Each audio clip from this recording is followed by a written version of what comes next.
Queridos amigos y hermanos, en esto de andar charlando de las cosas de Dios y de los relatos que la Biblia, que el libro ese que reúne la palabra de Dios nos trae, habíamos llegado la última vez a hablar de un personaje llamado Salomón, el pacífico significa, Shalom en hebreo significa paz, hijo de David, en quien se había realizado esa promesa que Dios había hecho, Tata Dios había hecho a David, de que sus descendientes quedarían para siempre en el trono que había sido de David.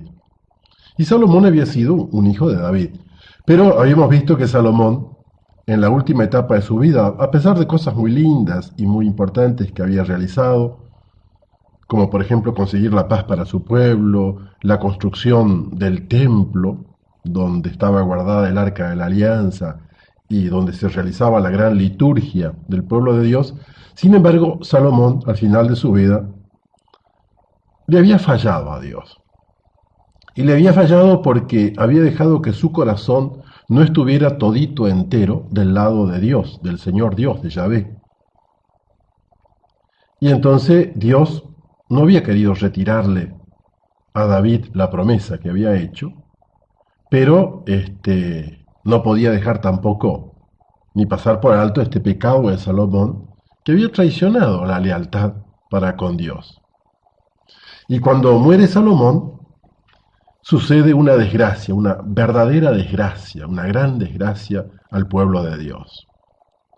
El pueblo de Dios pierde su unidad y se divide en dos reinos. Al norte, un reino que se va a llamar Israel, que va a tener su capital en distintas ciudades y al final la va a tener en Samaria, y el sur, que va a quedar como reino de Judá o de los judíos, con su capital en Jerusalén. Claro, todas estas pueden ser cosas que a nosotros nos parecen hoy muy lejanas, así muy técnicas, ¿eh? En el fondo uno puede decir, ¿y a mí qué me importa que hace, qué sé yo, 2800 años, un pueblo se haya dividido en dos, y además eran pequeños pueblos, y haya quedado uno con la capital para allá y el otro para la capital para acá? A fin de cuentas, también la Patagonia se dividió en tres provincias. Claro, no, pero esto era una cosa bastante más importante. Por ejemplo, también nuestra iglesia, la iglesia de Jesucristo, nuestra iglesia, la iglesia de Dios, la iglesia que tendría que ser católica, es decir, universal, la una, santa, católica, apostólica, aquella que viene de los apóstoles y que tendría que ser santa y una y católica, también se dividió. Y se dividió no porque Dios la haya querido dividida o múltiple o varias iglesias, se dividió por el pecado del hombre. Y quizá habría que ver si no es Dios que ha castigado nuestro orgullo de cristianos y todavía no nos ha permitido conseguir esa unidad. Dios quería mucho a su pueblo de Israel y lo quería en serio. Y, y ese pueblo había nacido de patriarcas, hemos visto en la historia, Abraham, Isaac, Jacob, los 12 patriarcas, Moisés, Josué, bueno, todo eso que habíamos ido viendo, el rey Saúl, el gran rey David, el sabio rey Salomón. Dios quería mucho a su pueblo y quería para él el bien. Y sin embargo, el pecado de los hombres, sobre todo el pecado de sus dirigentes, fíjense, pecado de sus dirigentes, hizo que el pueblo de Dios se dividiera en dos reinos. Y ya dos reinos que lamentablemente nunca más se iban a unir. Iba a quedar el reino del norte, con capital después en Samaria, y el reino del sur, con capital en Jerusalén. En el reino del sur va a haber una fidelidad bastante mayor al Señor Dios. Y va a continuar el templo, y ahí van a continuar gobernando los descendientes del rey David. En el reino del norte, en cambio, van a suceder mucha desgracia, va a haber una dinastía que después va a destruir la otra, y después la otra, y después la otra, hasta que al final vamos a ver en uno de estos días de la semana, cómo ese reino de Samaria, ese reino de Israel, va a terminar desgraciadamente con la destrucción y el destierro. Pero Dios, aún dentro de esa división, va a regalar su misericordia y su bondad y le va a mandar dos grandes profetas, el profeta Elías y el profeta Eliseo. Pero de esos profetas, si son gustosos, les voy a hablar mañana y pasado, si es que mis hermanos y amigos buenas y santas para ustedes reunidos en esta ronda del mate donde tratamos de compartir un poco las cosas de Dios que nos ha dejado la Biblia. Ayer les hablaba que el pueblo de Dios, el querido y amado pueblo de Dios, por el pecado, sobre todo de sus dirigentes y el pecado también de ese mismo pueblo, había sufrido el castigo o la desgracia de la división, como también en la iglesia, por nuestro pecado. Se produjo ese castigo, esa desgracia de no ser más una sola iglesia unida, fraterna, sino de la división en la iglesia. Pero Dios seguía amando a ese pueblo de Dios. Todo esto que les estoy conversando, si ustedes tienen una Biblia y quieren verlo un poquito, pueden agarrar el primer libro de los Reyes, que se llama la Biblia, en la primera parte del Antiguo Testamento, a partir del capítulo 12 más o menos en adelante, del 12 al 16 más o menos tienen lo que habíamos ayer, y del 17 al 22, capítulo 17 al 22, el primer libro de Reyes, tienen la historia de este gran profeta que aparece en el pueblo de Dios y justamente en el reino del norte. Se llamaba Elías. Elías era un profeta del corazón entero. La verdad que si uno lo mira bien en la Biblia, lo pintan como un tipo medio rudo, bruto diría, si la palabra no fuera fea. Era del otro lado del Jordán, como quien dijera para nosotros del otro lado del Paraná, una provincia que en Israel se llamaba Basán, Transjordania, es decir, del otro lado del Jordán. Una provincia austera, una provincia montaraz, una provincia que era famosa por los toros y las vacas de Basán, que eran bravos, nosotros diríamos animal de monte, tierra de osos, y ahí en esa tierra bravía, en esa tierra montaraz, en esa tierra medio del otro lado del río, diríamos, Dios va a suscitar un hombre que se llama Elías, el profeta Elías, que va a quedar en el recuerdo del pueblo de Dios como un hombre entero. Y uso a propósito la palabra entero porque en el campo entero significa un hombre entero, justamente. Un hombre que las tenía bien puestas, diríamos. Un hombre que va a hacer frente a quien fuera y a quien sea, para que se rescate de vuelta la fidelidad al Señor Dios. Porque el reino del norte, ¿se acuerdan que se había dividido el pueblo de Dios en el reino del norte y el reino del sur? El pueblo del norte, capital Samaria, era un pueblo que le había ido económicamente relativamente bien. Bueno, estaba justo en la ruta de las caravanas comerciales, se habían hecho casorios con pueblos vecinos importantes, pueblos portuarios con pueblos productores, y ellos estaban de pueblos intermediarios, así que el reino de Israel, con capital en Samaria, se había convertido en un reino relativamente poderoso, evolucionado, culto diríamos, pero culto con esa cultura humana. Pero lamentablemente junto con este bienestar, habían nacido dos grandes cosas en ese pueblo de Dios, dos lamentables grandes cosas. La primera, una gran desigualdad social e injusticia. Y no estoy hablando de ahora, estoy hablando del año 2000 y pico, 2800 años atrás, 800 años antes de Jesucristo. Una gran desigualdad social. Y además, un olvido de la propia historia y con ella un olvido de la fidelidad al verdadero Dios. Cosa que suele suceder a veces con el progreso económico, con el desarrollo, con el bienestar, y es fácil olvidarse de Dios. Y es fácil empezar a adorar los pequeños ídolos, lo que nosotros llamamos el poder, el dinero, el sexo, el placer. Y bueno, estas cosas, es fácil que a veces cuando materialmente las cosas van bien, y hasta en nuestras familias, en nuestra sociedad y también en nuestra iglesia, se puedan ir mezclando estos ídolos. Y entonces cuando aparecen este tipo de hombres, estos enteros que manda Dios a su pueblo, para hacerlo volver a la buena senda. Y Elías fue uno de estos. Fuera lindo hablar de Elías y valdría la pena decir mucho más cosas de él, pero están dichas en la Biblia, así que ¿para qué se las voy a andar repitiendo todas? Un hombre que no titubeó ni le tembló la pera cuando tuvo que tomar como meta la fidelidad a Dios. Y un hombre a quien la tradición dice que Dios se lo llevó en un carro de juego para su estancia, para el cielo, pero dejó un discípulo acá en la tierra que se llamaba Eliseo. Si son gustosos de ese profeta Eliseo, les voy a hablar mañana con la gracia de Dios y con la presencia de ustedes también en esta ronda del mate. Será hasta mañana entonces. Mis queridos amigos y hermanos, buenas y santas para todos ustedes. Ayer en esta ronda del mate y de cosas de Dios, les comentaba del profeta Elías, del cual podríamos contar muchas cosas lindas, pero diría que a propósito no se las cuento porque están en la Biblia y me gustaría que ustedes las fueran a buscar allí. Cuando Elías terminó su carrera aquí abajo, cuenta el segundo libro de los Reyes, en el capítulo 2, salió una vuelta Elías con su discípulo Eliseo, atravesaron el Jordán y atravesando el Jordán, un carro de fuego con caballos de fuego lo arrebató a Elías y se lo llevó y de él nunca más se supo.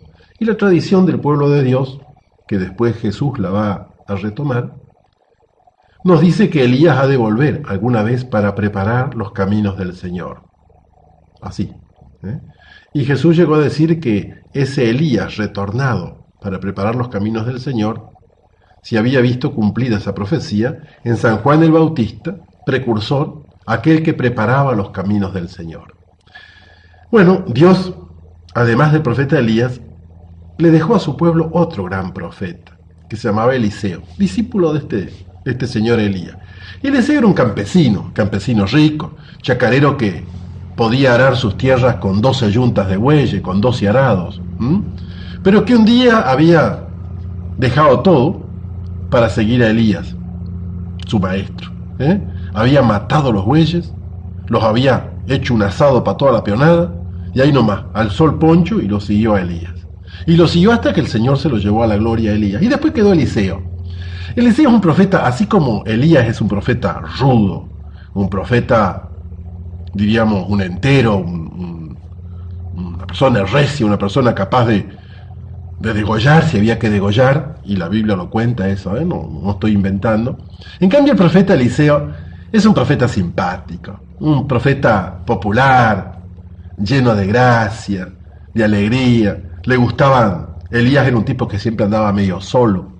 Eliseo en cambio le gustaba andar en comunidad, lo quería todo el mundo, se codeaba con los reyes, se codeaba con el pueblo, querido por todos, un hombre que amaba mucho su patria, pero que en una cosa no transigía, en la fidelidad a Dios.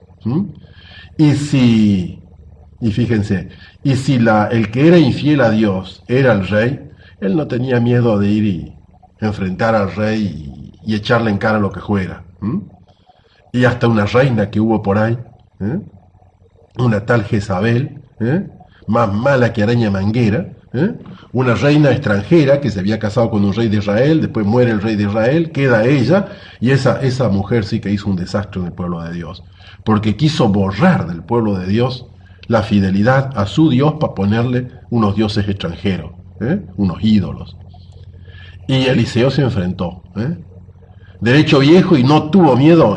Bueno, las cosas son como son, lo pueden leer en la Biblia desde el capítulo 2 al capítulo 13 del segundo libro de los Reyes, segundo libro de los Reyes, fíjese, capítulo 2 al capítulo 13, de lo que era capaz este hombre, tanto de hacer milagros para, qué sé yo, resucitar el hijo de una pobre viuda, o para solucionar el problema económico de otra mujer, o para dar de comer a los amigos, o para sanar una comida, o incluso curarle la lepra, una enfermedad, al capitán del ejército enemigo, o para rescatarle el hacha a un pobre obrero que se le había caído el hacha en el agua, o para salvar del asedio del estado de sitio a una ciudad de Israel. Bueno, de todas esas cosas fue capaz así de hacer milagros, preocupándose de la gente, muy parecido a lo que hacía Jesús en su historia. Pero cuando tuvo que enfrentarse con las cosas, no titubeó en hacer una revolución, en deponer a un rey, en ungir a otro, y las hizo nomás. Ustedes tienen todo eso en el libro de los Reyes, a veces cosas duras. La Biblia no es un libro fácil, ni tampoco un libro que dice todas cosas edificantes. Hay cosas muy duras. La Biblia muestra sin tapujos, sin falsos pudores, a dónde puede llevar el pecado del hombre y hasta dónde puede llegar también la ira de Dios cuando el hombre no reconoce su pecado y agarra una mala huella. Porque a veces uno cree que tiene que ser un padre bueno, y a veces Dios no es un padre bueno, es un buen padre, que es una cosa diferente. Que uno puede ser un padre bueno, ¿viste? Buenudo diríamos casi, y muy distinto es un buen padre. Un buen padre a veces puede necesitar de la corrección y de una dura corrección. Y Dios fue un buen padre para su pueblo, aunque muchas veces también le mostró que podía ser un padre bueno. Bueno, hermano, de esto estamos hablando. Mañana les voy a contar un poco qué pasó con el reino del norte, si se convirtió o no. Y después qué le pasó también al reino del sur. Eso lo vamos a ver el viernes con la gracia de Dios y con la presencia también de ustedes en esta reunión. Hasta mañana si Dios quiere. Queridos hermanos y amigos, buenas y santas para todos ustedes. Les comentaba ayer o en esta semana que lamentablemente el pueblo de Dios, por el pecado de los hombres y especialmente por los pecados de sus dirigentes, había perdido la gracia de la unidad y había terminado por hacerse dos reinos. El reino del norte, capital Samaria, se llamaba Israel, y el reino del sur, Judá, con capital en Jerusalén. El reino de Judá tenía no solo a Jerusalén, sino el templo en Jerusalén, y logró más o menos conservar una mayor fidelidad al Señor Dios, a Yahvé. En cambio, el reino del norte anduvo siempre con dificultades. Se construyeron dos templos, en ellos pusieron la imagen de un toro que come pasto, dice la Biblia, para representarlo a Dios, cosa que irritaba profundamente a Dios, que lo representaran de esa manera. Y bueno, Dios había querido, por cariño hacia su pueblo, había querido que su pueblo agarrara de vuelta por buen camino. Muchas veces había intervenido, y de las principales intervenciones de Dios fue mandarle a sus amigos. Y ustedes recuerdan, hablábamos ayer y anteayer, del nombre de dos de esos grandes amigos de Dios que nosotros llamamos profetas. Uno, Elías, un hombre rudo, tosco, entero, solitario, gritador y polvoriento. Y otro, Eliseo, un hombre más bonachón, un hombre más buenazo, un hombre más sociable, pero los dos tremendamente fieles a la voluntad del Tata, que quería que su pueblo retornara a la fidelidad. Y el profeta Elías y el profeta Eliseo, los dos, curiosamente, fueron mandados al reino del norte, es decir, al reino que corría más peligro de ceder a la idolatría, de caer en la infidelidad a Tata Dios, al Señor Dios, a Yahvé. Y bueno, lamentablemente, y nos puede pasar a nosotros lo mismo, no se hizo caso a esos amigos de Dios. Cierto, por ahí, mientras los profetas vivieron, muchos del pueblo de Dios siguieron sus pasos, aceptaron su ley, rechazaron los ídolos, volvieron a la fidelidad a Dios, pero parecía como una maldición que llevaban adentro. En cuanto faltaba el profeta o en cuanto las cosas mejoraban un poco, la cabra tiraba al monte. Y fíjense, de una manera particular, los dirigentes. Fíjense, aquellos que debían conducir al pueblo de Dios, aquellos que tenían el encargo de hacer conocer la voluntad de Dios, de descubrir los planes de Dios sobre su pueblo. de hacerle vivir en su historia la fidelidad al plan de Dios, esos hombres muchas veces se dejaron engañar, seducir, a veces por miedo, a veces por conveniencia, a veces por ignorancia y muchas por orgullo. Se dejaron desviar de la voluntad de Dios y continuaban en la idolatría, en la infidelidad, en la injusticia para con los pobres, para con los desposeídos. Y así, en el reino del norte, esa parte del pueblo de Dios, querida por Dios, amada por Dios, la prueba estaba que Dios le mandó sus mejores profetas a ese pueblo. Y sin embargo, el reino de Israel, con su capital en Samaria y sus templos en Betel y Dan, no aceptaron la voz del Señor. No se convirtieron de verdad al Señor. Siguieron adorando a los ídolos. Y así, poco a poco, primero una dinastía, después otra. Siempre cuando la cosa andaba muy mal, por ahí había una revolución, barrían a los reyes anteriores y se ponían otros. Los nuevos empezaban por ser más o menos fieles a Dios, pero bastaba una, dos generaciones y de vuelta la burra al maíz. De vuelta caer. Y así pasaron como 2, 3, 4 generaciones y dinastías de reyes. En el sur, en cambio, siempre siguieron gobernando los reyes David. Era un reino más pobre, pero este reino del norte más rico, más poderoso, más grande, hasta que al final todo terminó mal. En el año 722 a.C., pongámosle 700 y pico antes de Cristo, el reino de Israel fue barrido directamente por una invasión de un pueblo llamado de los asirios, con capital en Nínive. Pero fue barrida. Samaria fue destruida, el pueblo de Dios perdió su libertad, se destruyeron los templos, el pueblo de Dios en gran parte fue llevado cautivo, y fueron traídos otros pueblos a ese lugar, y el reino del norte desapareció así, lamentablemente, tristemente. Y la Biblia en su reflexión dice, y no es porque Dios perdiera la partida, sino que Dios mismo, mediante este gesto, mediante este castigo, limpió la infidelidad de su pueblo y le hizo saborear un fruto que esperaría, Tata Dios, que diera algún día frutos sabrosos de conversión. Mañana, si son gustosos y volvemos a este lugar para matear juntos cosas de Dios, les voy a comentar cómo terminó el reino del sur, Jerusalén. Será mañana con la gracia de Dios. Mis queridos amigos y hermanos, buenas y santas para todos ustedes en este viernes.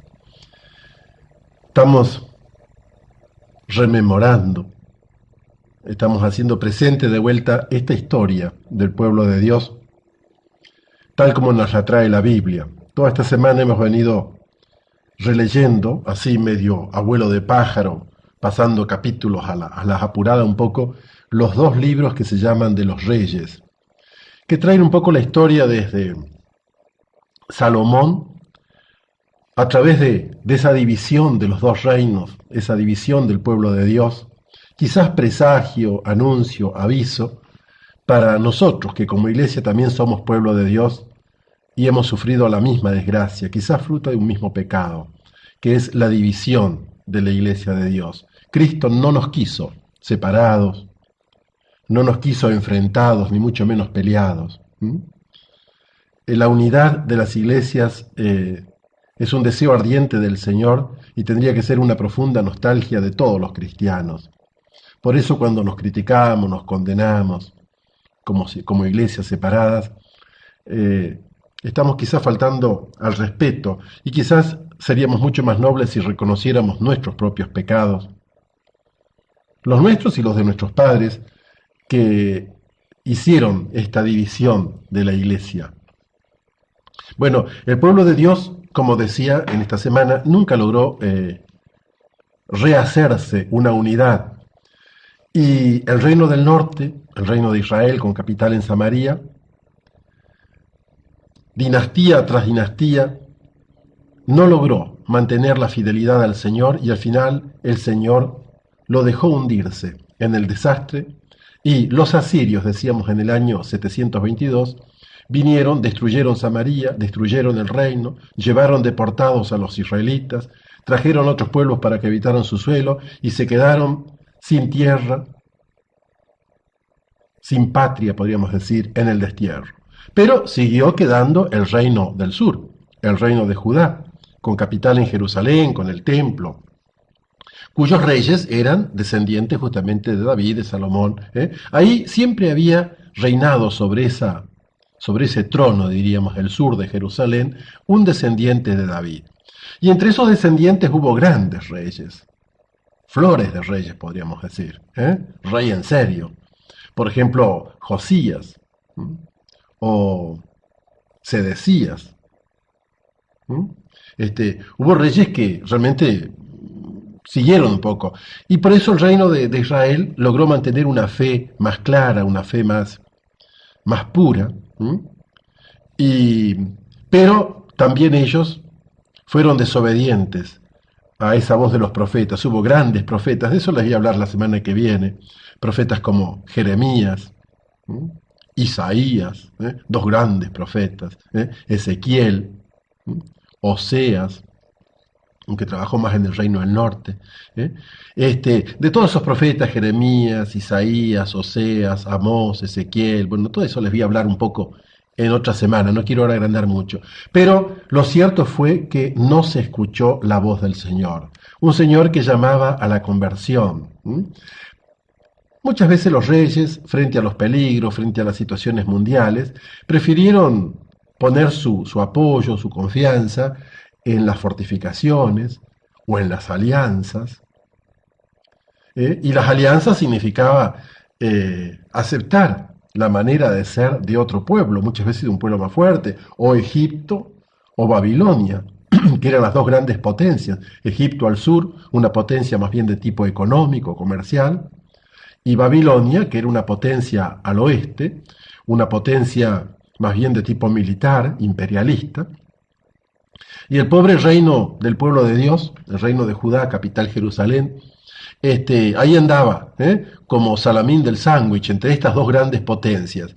Y cuando confiaron en Dios, cuando pusieron su confianza en la fidelidad en Dios, bueno, no les fue tan mal. Pero cuando quisieron jugar a las intrigas políticas, a la confianza en las armas, en la fuerza, en la astucia, en las alianzas, y ahí empezaron a patinar en su fidelidad a Dios. Y entonces Dios les mandó profetas, les mandó sabios, les mandó hombres de Dios que volvieran como a decirle, miren que somos un pueblo diferente, nuestra manera de ver la vida, de ver la historia, de poner nuestra seguridad, no es como la de los demás pueblos paganos. Nosotros ponemos nuestra confianza en otra realidad. Volvamos a la obediencia a la palabra de Dios. Nosotros somos el pueblo de Dios, tenemos una historia, tenemos patriarca, tenemos profeta, tenemos promesas para el futuro. Pero lo que nos pasa un poco a todos, cuando aprietan las cosas, es tan fácil dejar de poner la confianza en Dios y empezar a creer que la podemos solucionar nosotros. Y eso le pasó al pueblo de Dios, y así fue de mal en peor. Hasta que al final, unos 150 años después de lo que le había pasado a los del norte, le pasó también a los del sur. Ustedes se acuerdan que los del norte habían sido invadidos por la potencia de Asiria y habían sido destruidos. Esta vez la potencia fue Babilonia, es decir, los caldeos con capital en Babilonia. Un rey Nabucodonosor, no lo confundan con Trabucodonosor, no se llama Trabucodonosor, sino Nabucodonosor, vino y a pesar de que Jeremías había avisado al pueblo de Dios y había llamado a una conversión, bueno, nos hizo caso y vinieron los caldeos, vinieron los babilonios y arrasaron. Abrieron una brecha en Jerusalén, mataron al rey, lo encadenaron, le sacaron, primero mataron todos los hijos del rey, a él le sacaron los ojos, lo llevaron cautivo. Destruyeron la ciudad de Jerusalén, prendieron fuego al templo de Dios, lo que para los judíos era tremendo, era como terminar con todo. Y así el pueblo de Dios del sur, los descendientes de David, diríamos, el pueblo de Dios se quedó sin tierra, sin templo, sin rey, sin sacrificios. Y la misma Biblia, ustedes pueden leer estos relatos de los capítulos 18 al 25 del libro de los Reyes, dice claramente, porque no supimos ser obedientes al Señor Dios. Pero la historia no iba a terminar ahí. El pueblo de Dios marchó al destierro, pero el cariño de Dios iba a seguir, incluso en medio de ese dolor. Pero de eso vamos a hablar la semana que viene, con la gracia de Dios y si nos volvemos a reunir en este lugar. Será entonces hasta la mañana, hasta la semana que viene, deseándoles un lindo fin de semana. Queridos amigos y hermanos, buenas y santas para todos ustedes. En esta ronda del mate y a la vez en esto de andar buceando en las cosas de Dios. La semana pasada les venía hablando en esto de leer la Biblia, de algunos relatos que aparecen en los libros de los reyes, sobre todo de la división en dos reinos, un reino del sur, Judá, capital en Jerusalén, con reyes descendientes de David, y reino del norte, Israel, con varias capitales, pero particularmente Samaria. Y como el reino de Samaria fue andando de mal en peor, hasta que al final los asirios vinieron, lo limpiaron y lo llevaron cautivo. Y unos 150 años después le pasó lo mismo en el sur. Y les decía que no es que Tata Dios no se hubiera andado preocupando y mandándole mensajeros y todo. Varias veces había, y muchas veces había mandado hombres especialmente elegidos que se llaman profetas, para decirle al pueblo de Dios, miren compañero, la cosa no está andando por buen camino. Están poniendo su confianza en lo que no vale la pena poner confianza. Y estos hombres gritadores de la palabra de Dios, enviados por Dios, muchas veces no tuvieron éxito. Yo les quiero hablar en esta semana, si son gustosos y no me cambian de canal, hablarles de dos personajes. Hoy les quiero hablar de un personaje que se llamaba Amós. No es un nombre muy frecuente entre nosotros, aunque a veces sería lindo que algunos de nuestros gurises llevaran estos nombres sonoros lindos, en lugar de otros nombres que uno no sabe de qué novela lo habrán sacado. Bueno, Amós es la abreviación de dos palabras hebreas, que es Amas Yahú, que significa Dios ha cargado, como quien vieron cuando uno necesita tener un cartucho especial, que lo carga porque lo va a necesitar y lo carga bien con pólvora medio suelta y con balines especiales. Bueno, así también este personaje se llamaba Amós, Amas Yahú, Amós, que significa Dios ha cargado. Este personaje curioso ni tenía idea de que Dios lo iba a elegir para profeta. Era un campesino, probablemente un campesino más vale rico que no pobre. Vivía en el reino del sur, medio cerquita, vieron de ese pueblo que se llama Belén, y que andando el tiempo ahí había de nacer Jesús. Bueno, en un pueblito medio cerca de Belén, como tirando para el sur, entre el Mar Muerto, diríamos, y Jerusalén, un poco más abajo, en una pequeña ciudad llamada Tecoa. Tecoa era la ciudad natal de este personaje. Era un campesino que tenía un campito en la parte alta, diríamos en la parte donde hay más bien pastos, una cosa así, y un montecito frutal en la parte baja. En esa monte frutal sobre todo cultivaba en aquel tiempo higos. Higos que se cosechaban maduros, pero después se dejaban secar al solazo de esas regiones y en un clima muy seco, y después se vendían como fruta seca en la ciudad. Así que este personaje, Amós, había dedicado toda su vida a ser un campesino, un chacarero diríamos nosotros, un pastor, que en el invierno cuidaba las majadas, quizás alguna vaquita también, ¿por qué no? Y en el verano se dedicaba más bien a los frutales y hacía acopio de fruta seca que después, aprovechando alguna fiesta en alguna de las grandes ciudades, donde se amontonaba gente, diríamos así para la peregrinación, iba a vender eso. Lo que es cierto que junto con este trabajo de ser cuidador de animales y experto en trabajar fruta seca, era un hombre que creía profundamente en Dios. Y además tenía una moral muy recta, diríamos, se había acostumbrado que en la vida no había que malgastar lo poco que había cuando eran muchos los que necesitaban. O sea, en ese desierto no hay tanta agua como uno necesita, entonces hay que administrarla bien para que no se malgaste. Tampoco había mucho pasto, tampoco había mucha fruta. Entonces un hombre acostumbrado a un trabajo ahorrativo, tesonero, odiaba el lujo, pero yo diría visceralmente, como por alergia, odiaba el lujo, odiaba la falsedad, creía fuertemente en Dios. Eso sí, era un poco bruto. Vamos a ser sinceros, un poco y quizás bastante. Y sin embargo Dios lo había elegido especialmente a este hombre, así medio bruto, pero eso sí, derecho como canto de grillo, como lista de poncho. Un hombre que cuando decía las verdades no la iba a envolver porque no había aprendido a envolverlas, las largaba así nomás de a kilo. Pero él nunca supo que Dios lo iba a elegir para ser su profeta, para llevar la palabra de Dios.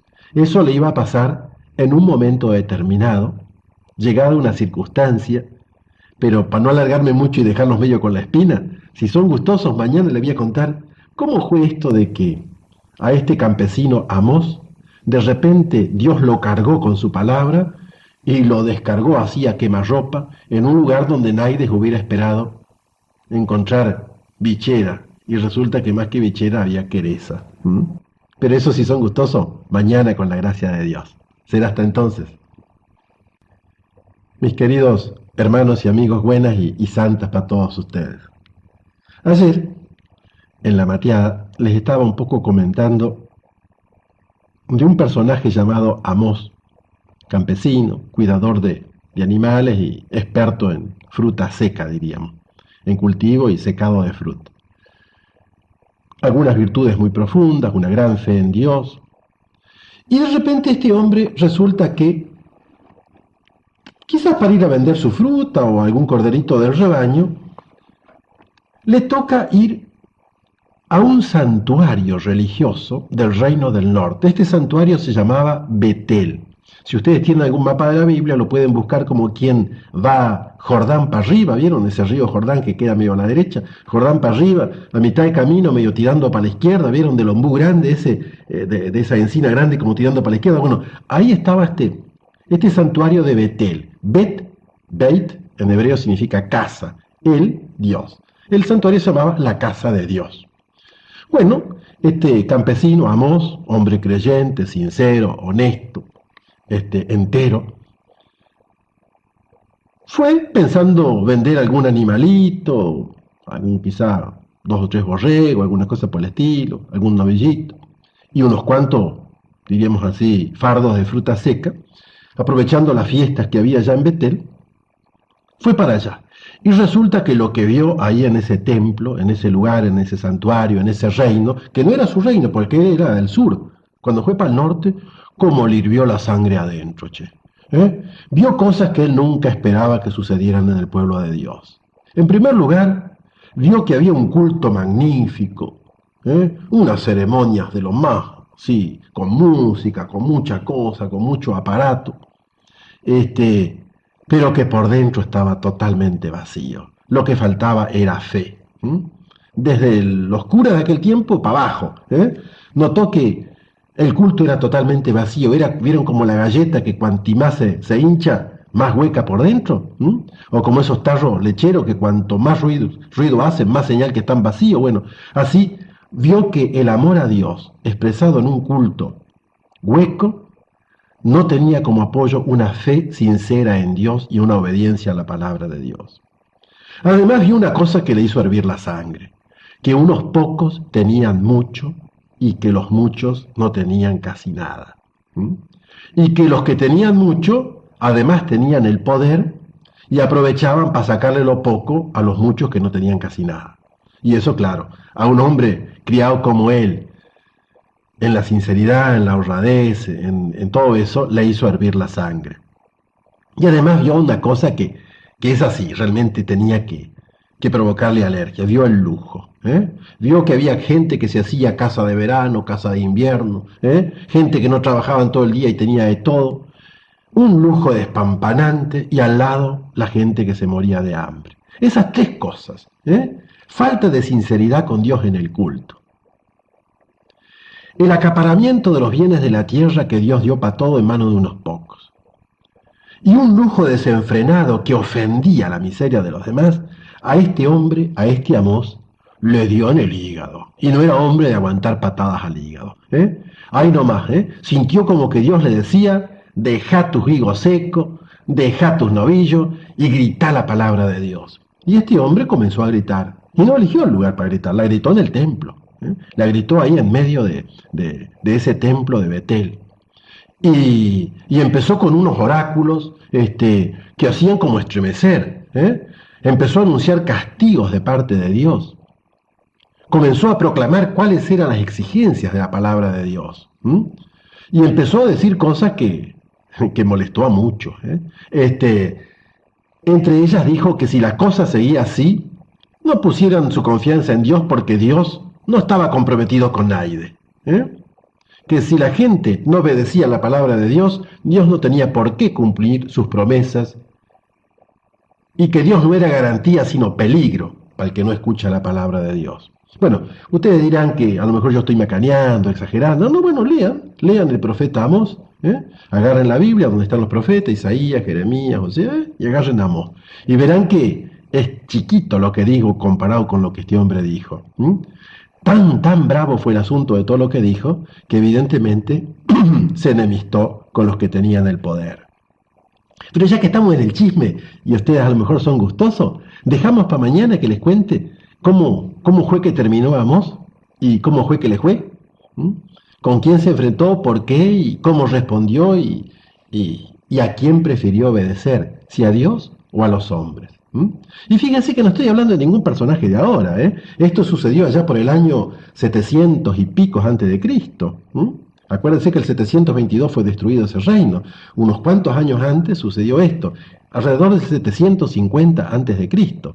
Muchas cosas parecen tan de hoy y sin embargo son tan viejas, 2700 años, y quizás estamos lo mismo en muchas cosas. Pero si son gustosos, ya que me entusiasmé con este personaje, mañana les cuento un poco cómo fue que se lo sacaron de encima y cómo fue que se quedó para siempre. Será con la gracia de Dios y hasta mañana entonces. Mis hermanos y amigos, buenas y santas para todos ustedes. Anteayer y ayer veníamos un poco proseando sobre este personaje Amós, un profeta del Antiguo Testamento, unos 750 años antes de Cristo, hombre de campo, hombre rudo pero sincero, entero, hombre que ni siquiera sospechaba que Dios lo llamaba para ser profeta y de repente el Espíritu lo agarró y cuando lo agarró se dio entero. Les comentaba que este profeta Amós, que venía del sur, quizás simplemente con la intención de vender higos secos o algún animalito en una fiesta, en una gran peregrinación, al ver algunas cosas se había como enardecido y el Espíritu de Dios lo había agarrado para profeta, y este hombre comenzó a gritar contra tres cosas: contra un culto esplendoroso, magnífico, rimbombante, pero hueco, sin fe, sin obediencia a la palabra de Dios. Una injusticia social que se manifestaba fundamentalmente en el acaparamiento, diríamos, de la totalidad de los bienes por unos pocos y en la miseria de todos los demás. Y el tercera cosa que le había golpeado, pero muy fuerte de más, era el lujo desenfrenado de las mujeres y de los ricos de Samaria y de Betel. Y entonces este hombre había empezado a gritar la palabra de Dios, sus exigencias, y a anunciar los castigos a los cuales se iba marchando si no se obedecía a la palabra de Dios. Resulta que el cura principal, diríamos el general en jefe del templo de Betel, era un cura llamado Amasías. Un nombre medio parecido a Amós, suena un poquito casi igual. Resulta que este cura, claro, cuando este tipo empezó a decir esas cosas en el templo no le gustó nada. Entonces, bueno, lo mejor era denunciarlo al gobierno de ese tiempo, es decir, al rey, que era un tal Jeroboam II, un tipo muy capaz, muy valioso, pero totalmente en la línea de lo que Amós reprochaba. Y Amós había llegado a decir, en uno de esos discursos así medio suavecito que se mandaba, que si las cosas seguían así, el rey iba a tener que marchar al destierro y el pueblo de Dios iba a ser destruido y el templo también. Imagínense, gritar esas cosas allí en el mismo nido era como exponerte a qué. Entonces Amasías lo primero que hizo, lo denunció a la autoridad. Y después lo agarró a Amós y le dijo: mira, profeta, si tenés que ganarte la vida, anda a ganarte la vida a otra parte como profeta, pero aquí no podés porque esto es templo del rey. O sea, como diciendo, lo denunció, pero por otro lado le avisó que huyera, porque no quería líos en el templo, diríamos. Pero Amós Amós era, y vuelvo a decir en esto, no lo justifico, pero el hombre era medio bruto. Cuando tenía que decir las cosas no había aprendido a envolverlas y las largaba así nomás de aquilo como venían. Y entonces Amós se encocoró. Lo pueden leer en el libro de Amós. No, esto no invento nadita, al contrario, más vale suavizo lo que allí dice. Amós se encocoró y dijo un montón de barbaridades. Entre ellas dijo, mire, yo no soy profeta ni hijo de profeta. Yo soy un chacarero que lo único que sé es criar animales y cómo se cultivan los higos. Pero Dios me agarró de detrás de mis majadas y me dijo, anda a mi pueblo y gritales esto. Y escuchame una cosa, vos Amasía, vos me querés echar de aquí, me querés hacer callar, pero ahora yo tengo una palabra de Dios también para vos. Y le largó una maldición, mire que yo casi no me animo a largarla acá por radio, pero era una maldición que incluía varias cosas. Le dijo, tu mujer va a tener que vivir como prostituta para ganarse la vida. Vos morirás a espada como tus hijos. Este pueblo va a ser llevado al destierro, este templo va a ser destruido. O sea, miren, para ser sincero, lo tocó en todo lo más querido que tenía este cura, diríamos, este Amasías, este sacerdote del templo de Betel. Lo tocó en su mujer, en sus hijos, en su patria, en su tierra, en su fe. Y ahí le anunció el castigo de Dios. Y parece ser que lo fletaron nomás. Parece ser que la misión de Oseas no duró mucho tiempo. Habrá durado, no sé, algunos dicen que unos pocos días nomás. Otros dicen que duró desde una fiesta hasta la otra. Pero aparentemente la misión de Amós fue muy cortita. Cortita pero brava. Y quedó muy fuerte en el recuerdo. Lo echaron, pero él, su mensaje quedó. Su mensaje quedó escrito, fue rumiado, fue leído, fue dejado por escrito, se ordenaron sus cosas y llegó hasta nosotros. De Jeroboam, rey, de Amasías, sumo sacerdote, se sabe muy poquito salvo esto que dice la Biblia. De Amós nos quedó un libro y además nos quedó una realidad muy, muy grande, que lo que dijo era cierto. No solo para aquel tiempo, sino que sigue siendo todavía para nosotros hoy. Si son gustosos, mañana los invito a que charlemos un poquito de otro profeta casi contemporáneo a él que se llamaba Oseas. Pero eso será mañana con la gracia de Dios.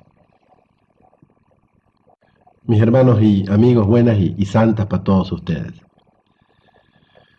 Estos 3 días pasados les estuve hablando de un profeta, Amós, hombre del sur, que actuó durante muy poco tiempo en el norte, campesino, hombre recio, pero muy fiel a la palabra de Dios, y que terminaron echándolo. Lo echaron a él, pero su mensaje quedó. Resulta que más o menos por el mismo tiempo, Dios eligió otro hombre, muy, muy distinto que Amós. Muy, muy distinto, para una misión bastante parecida, pero muy distinto que Amós. Era un hombre del norte, recuerden que Amós era del sur, era un hombre del norte. Se llamaba Oseas. Oseas era, diríamos, casi lo contrario de Amós. Era un hombre más bien tímido, muy sensible, curiosamente, probablemente miembro del clero, del sacerdocio, de aquel pueblo de Dios del norte, un hombre enamoradizo, un hombre que uno diría en su vida lo que tuvo fue mala suerte. Resulta que un día se enamoró, o sea, se enamoró de una chica que se llamaba Gomer. Gomer. Bueno, los nombres evidentemente no son los que nosotros estamos acostumbrados, pero eso no es culpa de ellos sino nuestra, porque nosotros vinimos después. Si nosotros no usamos esos nombres, no es culpa de ellos sino nuestra.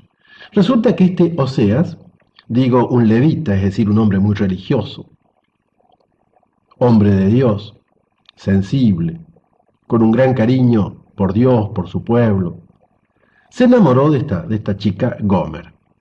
La verdad que no sabemos bien qué era esta chica Gomer. Lo que sabemos es que patinó. No sé si me entienden. Me gustaría decirlo finito, pero no tan finito que se corte el tiento y no me entiendan. Es decir, esta chica le fue infiel. No sabemos si era una de esas chicas que solía ver en los templos de aquel entonces, que se dedicaban a ganarse la vida atendiendo los turistas, diríamos, turistas religiosos, una cosa por el estilo, que eran prostitutas del templo, de esos templos paganos que solía haber y que a veces se mezclaban también con el pueblo de Dios. Bueno, no vamos a hablar mal de ella porque no sabemos mucho. Lo cierto es que la Biblia nos cuenta que a Oseas le nacieron 3 hijos, ¿m? Una hija y 2 hijos. Pero por dentro lo comían los celos y la incertidumbre. Llegó a dudar realmente, este pobre Oseas, llegó a dudar si los hijos que había tenido eran realmente de él o de alguien que le había atendido a su señora. Perdonen que les hable así con tanta crudeza, pero no es culpa mía, compañero, está en la Biblia. Si no, agarren el libro de Oseas ahí nomás a la entrada y léanlo, que es peor que lo que digo. Y resulta que Oseas, el pobre, anduvo tironeado como chupete mellizo, entre estos dos sentimientos. Por un lado, enamorado apasionadamente de su mujer, la Gomer esta. Y por otro lado, uno, incertidumbre tremenda, casi certeza, de que esta mujer le era infiel y que a lo mejor los hijos que había tenido de ella no eran de él, sino eran fruto de la infidelidad. Y eso por dentro al pobre Oseas lo tenía realmente como laucha en Damajuana, a las vueltas y sin salida. Acongojado, porque por un lado no podía negar que la quería a su mujer, a esta que era su compañera, y por otro lado, evidentemente no le podía tolerar semejante desatino, de semejante infidelidad. Tanto que este profeta Oseas, un poco guiado por Dios, porque detrás de todo esto este hombre sintió muy fuerte la mano de un Dios que le hablaba, le puso a sus hijos unos nombres medio ripilantes. A uno le puso Lo Ruhamá, que significa no tengo compasión, Lo Ruhamá. Al otro le puso Lo a mí, vos no sos mi pueblo. Y al otro le puso Yisrael, que era el nombre de un pueblo, de una región donde había habido una matanza colosal en tiempo de una revolución. Imagínense que evidentemente, pongámosle que ustedes tengan una hija y le pongan Hiroshima. Evidentemente ponerle Hiroshima a la hija no es ningún nombre demasiado simpático, ¿no? Le pongan Nagasaki, Nagasaki o Hiroshima. Bueno, un nombre sí le había puesto. Lo Ruhamá, no tengo compasión. Lo a mí, vos no sos mi pueblo. Yisrael, lugar de la matanza, era eso. Bueno, esta es la historia personal de este profeta. No me puedo alargar demasiado. Lo cierto es que Dios va a elegir a este hombre con esta historia dolorosa, de la cual Dios no estuvo ausente, porque el profeta tuvo la certeza en un momento que fue Dios mismo el que le dijo, enamorate de esta mujer y casate con ella. Y parece como que Dios mismo le fue sugiriendo que le fuera poniendo esos nombres a sus hijos.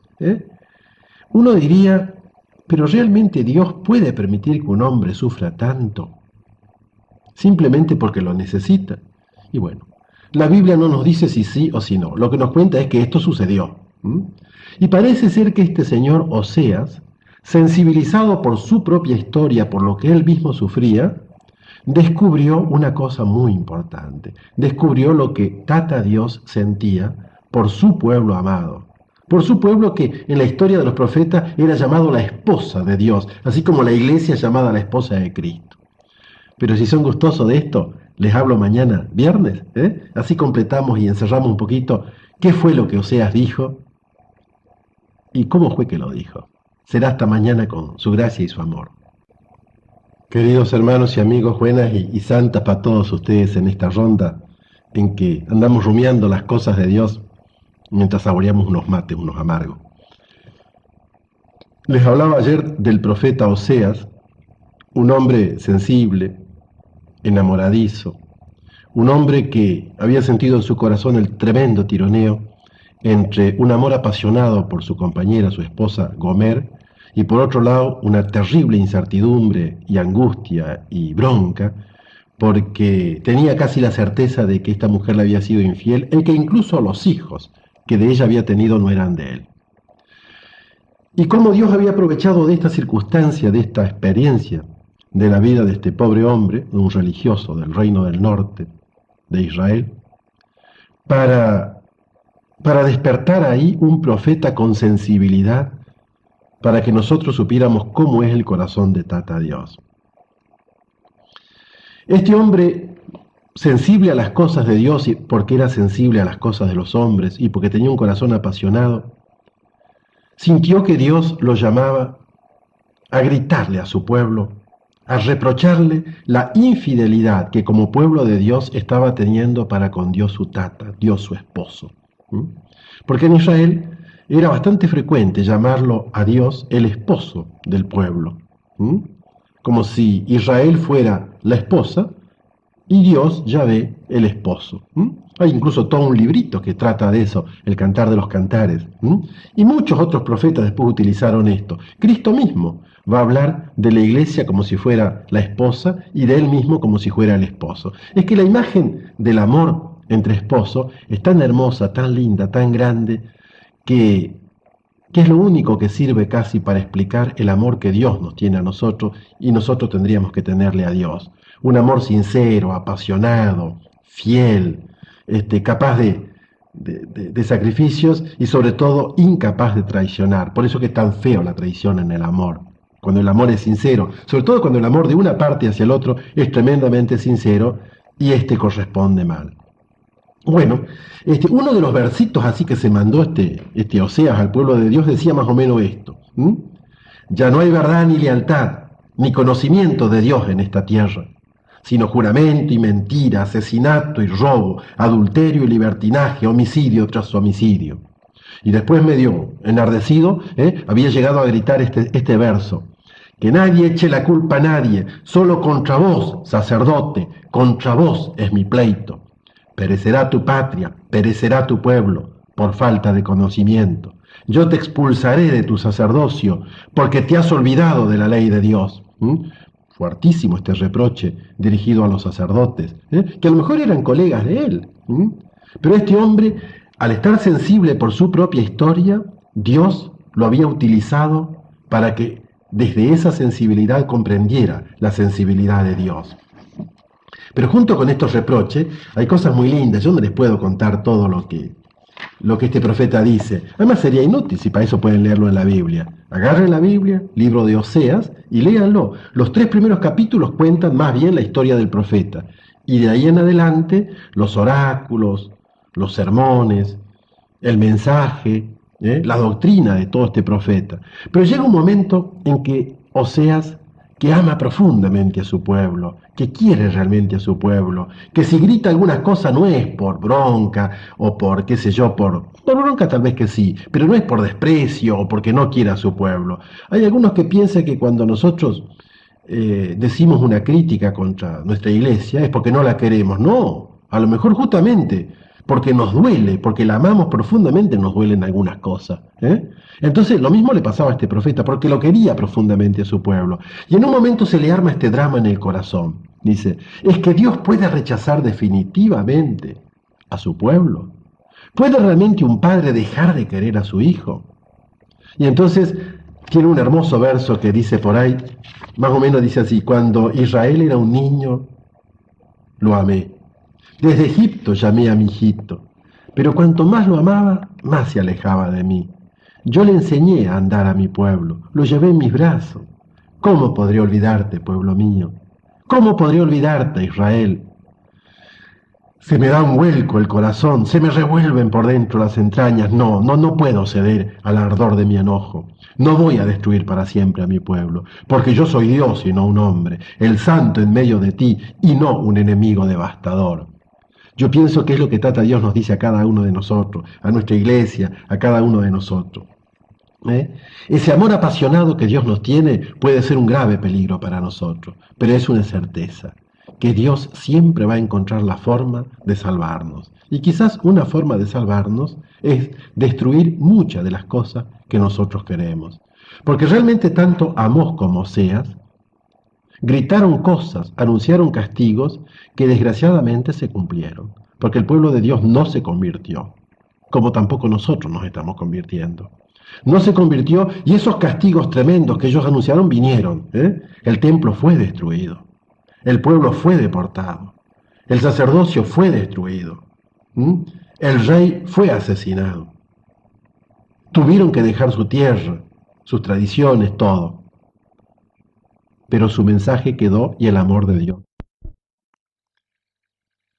digo que el mensaje de Oseas quedó y el amor de Dios, aún a través del castigo y de todo lo que este pueblo vivió, también quedó y perdura. No solo perdura en la iglesia Nuevo Pueblo de Dios, también perdura y sigue en el antiguo pueblo de Dios, en el pueblo de las alianzas y las promesas, en el querido pueblo judío.